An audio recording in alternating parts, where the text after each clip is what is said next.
Hey, welcome back to the Let's Ditch Misophonia channel. In today's video, I'm going to be talking about what misophonia feels like. How do you know if you are experiencing misophonia? Or maybe you know a friend, a family, a loved one, someone who is suffering from misophonia, and you want to learn a bit more about what that is like. That's what I'm going to talk about in today's video.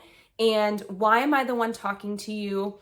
I suffered myself from misophonia for many years, 20 plus years, and it was incredibly debilitating for me. It interfered with opportunities, things that I wanted to do, my relationships and friendships. It kept me isolated. It was a real issue for me. It affected me every minute of every day. Even if I would try to retreat to quiet spaces, there would still be noises that would somehow permeate kind of that safe space. And so there really was no break from it. And fast forward to today, I can now say that misophonia for me is a non-issue. So I describe it as being clear, as being misophonia free. I don't really use the term cured because I don't really think that you need to be cured of anything. And I have a video that talks about that. But I do describe myself as being misophonia free and been feeling that way since February of 2023. So as of recording this video, it's been over a year, and it's been the most amazing thing that I've manifested in my life to date. It's been a complete game changer for me. And I won't go too much into this because I have a whole other video about my experience with misophonia, how I eliminated it. Today, I really want to focus on what does misophonia feel like?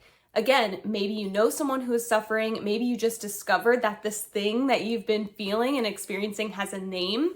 So let's dive into it. Now, the first thing I want to say is that each person who experiences misophonia may experience it a bit differently. So I'm going to give you my definition and I'll share what I experienced. And because I am now a coach for the misophonia community and I help others to get relief, I can share some other perspectives that I have been able to witness along the way from coaching people.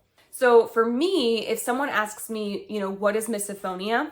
I describe it as a really intense automatic reaction to noises that some people may not even notice. And it's not just an annoyance. It's not like, oh, that sounds annoying. It's like, you can see it in my body language. Like I said, misophonia is a non-issue for me now, but I can remember what it felt like. It's just like this immediate just rage, frustration, anxiety, like it just bubbles up and it feels uncontrollable because it's happening so fast. And again, it sounds that consciously I know that these sounds aren't actually dangerous and they're just everyday noises, but for whatever reason, are causing this really intense reaction. So it goes beyond just like, oh, that's annoying or that's distracting. It's like this really intense, just ick, rage feeling. Some people have also described like a physical pain or a physical sensation. For me, I've heard a lot of people use the term, it's like knives, like stabbing into your head. That was not my experience with it. It was more of an emotional, like, turmoil, and it could cause me like some physical sensations for sure because the stress is bubbling up in your body, but it wasn't like a painful experience in my head or in my ears. It was more of just like all of this angst and tension that would just immediately explode from me, and it made it really, really difficult to survive just in everyday environments. And you might see me looking down because I'm looking at my notes here and I want to make sure that I touch on everything that I kind of outlined for this video. So in terms of what it feels like, again, it can be different for different people.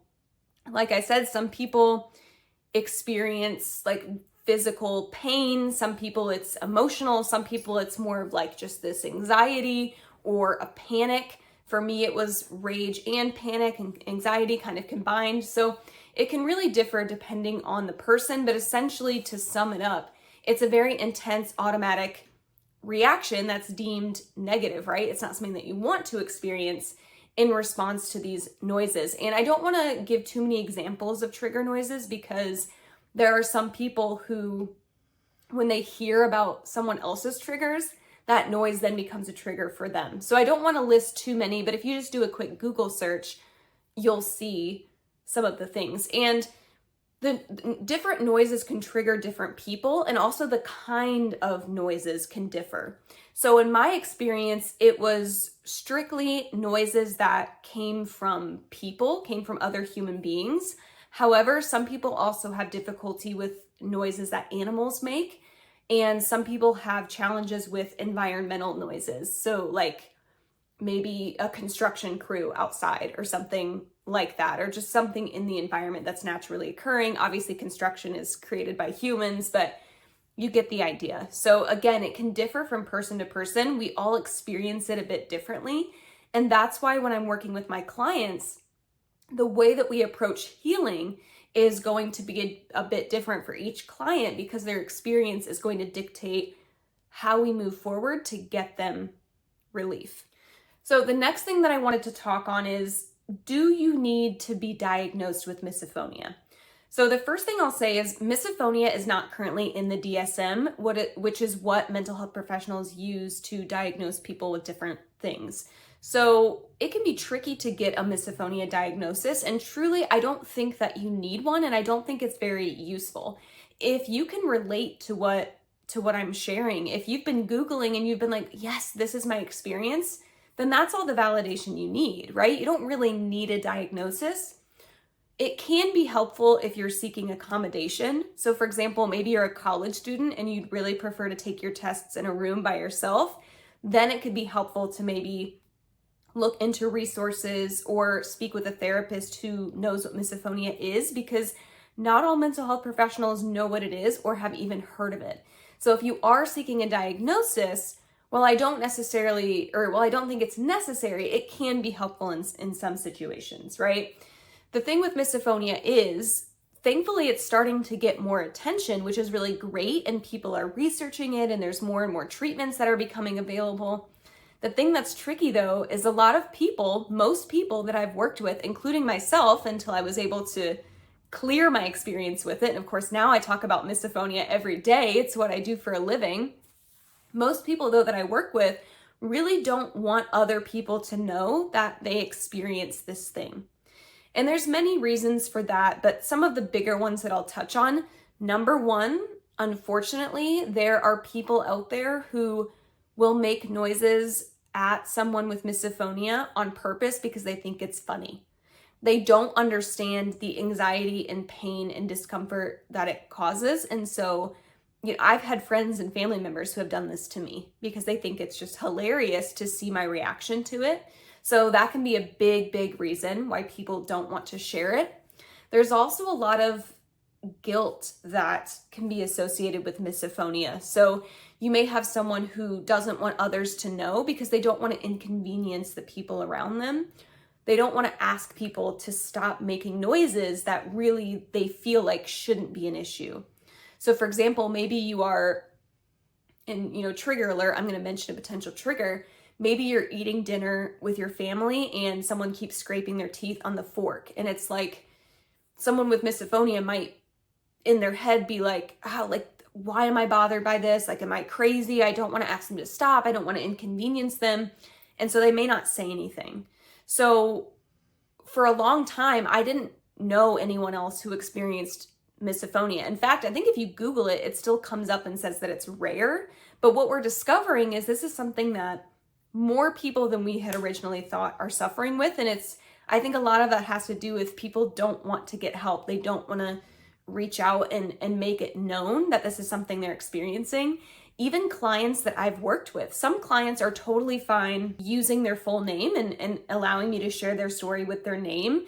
And most of those are clients who have gone through the program or gone through coaching with me, and they now are feeling a lot better, and so they're happy to share it. A lot of clients, though, even after they see results, they still don't want people to know, and so I'll use like just an initial or an anonymous name to share their story because they just don't want other people to know that they've been experiencing misophonia. So if you are someone who is experiencing this, or you know someone who's suffering from this, it really does feel like a loss of control, just frustration, rage, anxiety.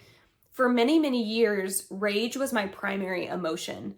And it's what I would lean into. It's what I would snap into. It was my default. Even little, like, minor inconveniences would just evoke so much rage. And it's because my nervous system was always on high alert, always hypervigilant, scanning the environment around me for potential threats or trigger noises, and just trying to navigate the world around me.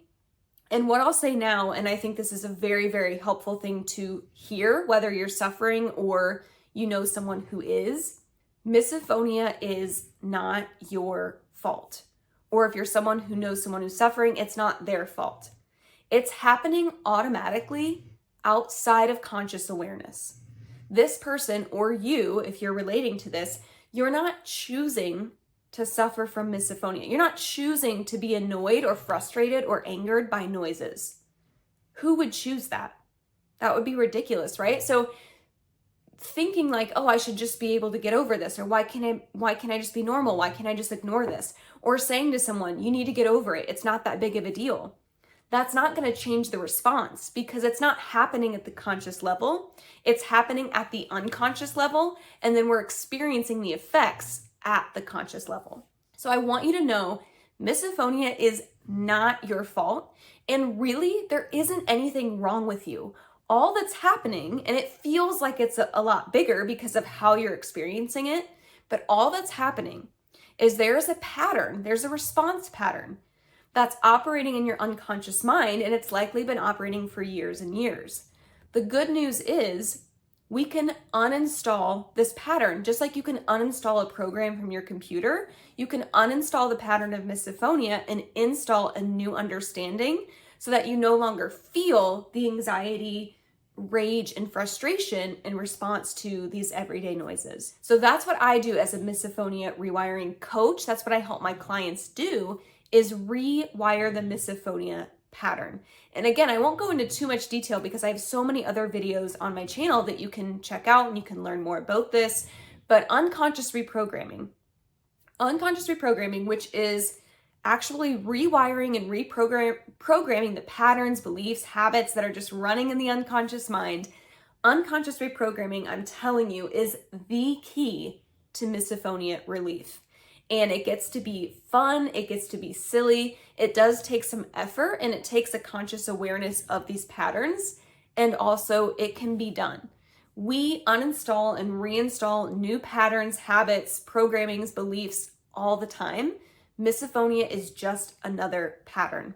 And with some effort and with some commitment, you can clear up this pattern that's no longer useful, and again, install something that's going to better serve you. And that's what I do as a coach. It's how I eliminated my own misophonia, and it's how I help my clients transform their lives as well. And that is my goal. I truly want to support as many people as possible in getting relief from misophonia and creating more joy in their lives. So if you'd like to learn more about working with me, you can check out all the other videos on the Let's Ditch Misophonia channel. And in the description, make sure you sign up for my newsletter. That's how you'll know about the programs that I offer, coaching opportunities, and I offer a lot of free resources to my email list as well. So check the description, make sure you sign up, and I will catch you in the next video.